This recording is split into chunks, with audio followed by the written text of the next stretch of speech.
ওইসব 4,500 5,000 টাকা কেজি হালিম না খেয়ে মাত্র 70 টাকার একটা রাঁধুনি মিক্স হালিম কিনে বাসায় মজা করে ফুল ফ্যামিলি মিলে খান। তো চলেন বানাবো চিকেন জুড়া মাংসের হালিম।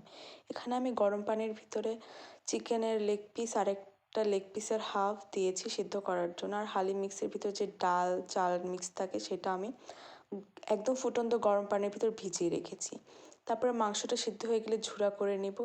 এবারে কড়াইয়ের ভিতর সব মশলা দিব অল্প অল্প করে, পেঁয়াজ, হলুদ, মরিচ, টমেটো দিয়ে ভালো করে কষিয়ে নিয়ে আমি হালিম মিক্সের যে মশলাটা সেটা পুরো দিয়ে দিব। মশলার পাশাপাশি আমি এক্সট্রা করে সবগুলো মশলাই দিই যাতে এটার টেস্টটা আরেকটু বাড়ে। তারপর এটাকে আমি পানি দিয়ে সুন্দর করে কষায় নিব। কষানো হয়ে গেলে আমি এর ভিতর দিয়ে দিব মুরগির মাংস সেদ্ধ করা সেই চিকেন স্টকটা একটু রেখে দিয়েছিলাম সেটা কষানো প্লাস সিদ্ধ হয়ে গেলে আমি যে ডাল চালের মিশ্রণটা পানি দিয়ে ভিজিয়ে রেখেছিলাম সেটার ভিতর দিয়ে আরও কিছুক্ষণ কষায় নিব। তারপর দিয়ে দিব পানি দিয়ে আপনারা আপনাদের পছন্দ মতো পানি দিয়ে এটাকে ভালো করে সিদ্ধ করে নেবেন। এর ভিতর লাস্টে আমি অ্যাড করেছিলাম ঘি। আমি ফার্স্টেও ঘি দিয়েছিলাম আর দিয়েছি ভাজা জিরের গুঁড়ো। তারপর আপনারা আপনাদের পছন্দ মতো ঘন করে নিতে পারেন, অনেকে পাতলা খায় অনেকে ঘন খায়। তারপর আমি এটাকে গার্নিশ করে নিয়েছি পেঁয়াজ বেরেস্তা, ধনিয়া পাতা, কাঁচামরিচ, আদা কুচি আর লেবু দিয়ে।